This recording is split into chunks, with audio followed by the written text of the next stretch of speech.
Hello friends, आज मैं अगला एग्जाम्पल लेके आई हूँ। क्लास 11 का है, अकाउंट्स की बुक में chapter number 2 double entry book keeping का हम ये क्वेश्चन सॉल्व कर रहे हैं। पिछले की वीडियो में भी हम एग्जाम्पल करते आए हैं और अब एग्जाम्पल नंबर हम 4 कर रहे हैं जो पेज नंबर 36 में है। इस क्वेश्चन में हमको अकाउंटिंग इक्वेशन से रिलेटेड क्वेश्चन सॉल्व करना है। एग्जाम्पल नंबर 4 दिया हुआ है, आप इस तरीके का बुक्स में है, ये वाला आप देखिए। और इसमें जो क्वेश्चंस दिए हुए हैं, दिया है give the accounting equation for the following transactions. ये वाला क्वेश्चन है और इसमें जितने भी आइटम दिए हुए हैं, नीमा स्टार्टेड बिजनेस विद कैश, ये सारी चीजें मैंने इस फॉर्मेट में पहले से ही लिख दी है। इसका जो फॉर्मेट बनेगा वो बनेगा transaction, assets, liabilities and capital. यहाँ पे देखा होगा आपने इक्वल का साइन है और यहाँ पे है प्लस का साइन है। इस क्वेश्चन में पहला हमको दिया हुआ है Neema started business with cash rupees 60,000। Neema ने बिजनेस स्टार्ट किया है, कैश फॉर्म में किया है और कितने रुपीज से किया है? 60,000 से, 60,000 से। जब हमारी कंपनी में कैश आएगा तो उससे क्या इंक्रीज होगा? हमारी एसेट्स इंक्रीज होगी 60,000 से। लायबिलिटीज के कॉलम में आ जाएगा नील, या आप जीरो कुछ भी लिख सकते हैं, मैं नील लिख रही हूं। और कैपिटल भी 60,000 से इंक्रीज हो जाएगी। यहाँ पे हम बनाएंगे, सिर्फ एक लाइन खींचेंगे और इसका जो टोटल है सेम एज इट इज हम वैसी का वैसे लिख देंगे। 60,000 नील 60,000। दूसरा कह रहे हैं deposited cash into bank of India rupees 2,000। 2,000 रुपए हमने बैंक में डिपॉजिट किए, ठीक है। तो इसका पहला साइड इफेक्ट हो जाएगा कि हमारे पास से पैसा गया, हमारे पास से हमारी एसेट्स में से 2,000 रुपए कम हो गए, ठीक है। और दूसरा होगा कि हमारे बैंक में जमा हो रहे हैं 2,000। तो इसका दो जगह इफेक्ट हो रहा है, प्लस और माइनस करके मैं आपको शो कर रही हूँ। एक अपने पास से जा रहा है इसलिए मैंने माइनस से शो किया है, और दूसरा बैंक में जमा हो रहा है इसलिए मैंने उसको ऐड करके बताया। अब हम 60,000 प्लस 2,000 माइनस 2,000 करेंगे तो as it is same answer आएगा 60,000, यानी कि 60,000 रुपए। हमारी जो लायबिलिटीज है वो एज इट इज नील ही रहेगी, इसमें कोई चेंजेस नहीं है। और हमारी कैपिटल पे भी कोई फर्क नहीं पड़ा, तो इनका भी हम लिख देंगे नील। लायबिलिटीज है नील और हमारे जो कैपिटल है वो है 60,000।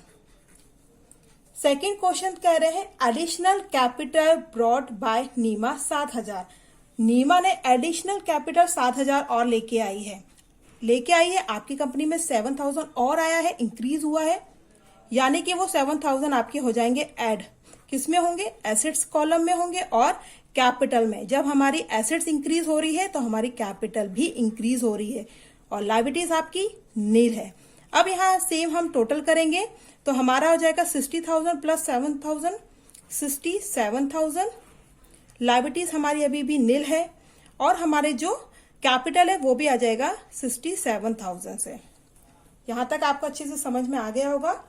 फोर्थ पॉइंट कह रहे हैं purchase goods from Verma worth rupees 10,000। 10,000 के हमने परचेज गुड्स करे हैं। किससे करे हैं हमने? परचेज गुड्स वर्मा से। अच्छा, यहाँ पे ये शो नहीं किया है कि कैश में कि क्रेडिट में, तो हम मान के चलेंगे कि क्रेडिट में है क्योंकि वर्मा से लिए हैं। इस कंडीशन में क्या होता है, हमारे पास परचेस आया, हमारे पास 10,000 के गुड्स आए, तो 10,000 के गुड्स आए तो हमने प्लस कर दिया 10,000, ठीक है। और हमारी जो लायबिलिटीज है वो भी इंक्रीज हो जाएगी 10,000 से, क्योंकि अभी हमें देना बाकी है ना। परचेस तो कर लिया, हमारे पास 10,000 के गुड्स आ गए, तो 67,000 प्लस 10,000 हमारे पास हो जाएगा 77,000। लायबिलिटीज हमारी 10,000 से हो जाएगी, इंक्रीज हुई है 10,000 से। और हमारी जो कैपिटल है उसमें कोई चेंजेस नहीं है, नील है, यानी कि वो भी आ जाएंगे 67,000 एज इट इज। फिफ्थ कह रहे हैं sold goods to Karma rupees 7,000। इस क्वेश्चन में हम क्या कर रहे हैं? सोल्ड कर रहे हैं। जब हम सोल्ड करेंगे तो हमारे पार्ट से क्या गुड्स चले जाएंगे, कितने थाउजेंड के? 7,000 के।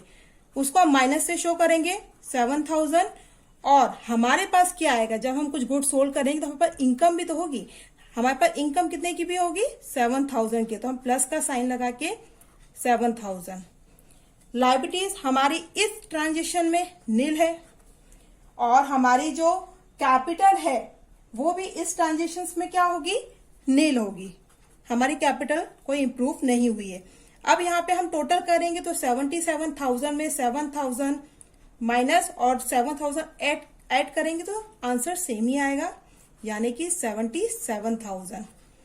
जो लायबिलिटीज है वो 10,000 से आएगी और हमारी जो कैपिटल है वो चल रही है 67,000 से।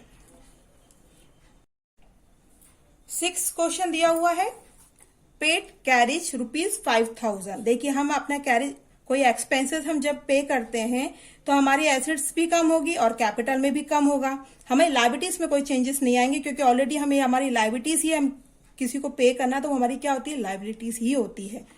तो 5,000 हम माइनस करेंगे, यहाँ पे हमारी एसेट से 5,000 रुपए कम हो रहे हैं, लायबिलिटीज नील और हमारी कैपिटल से भी 5,000 रुपए कम होंगे।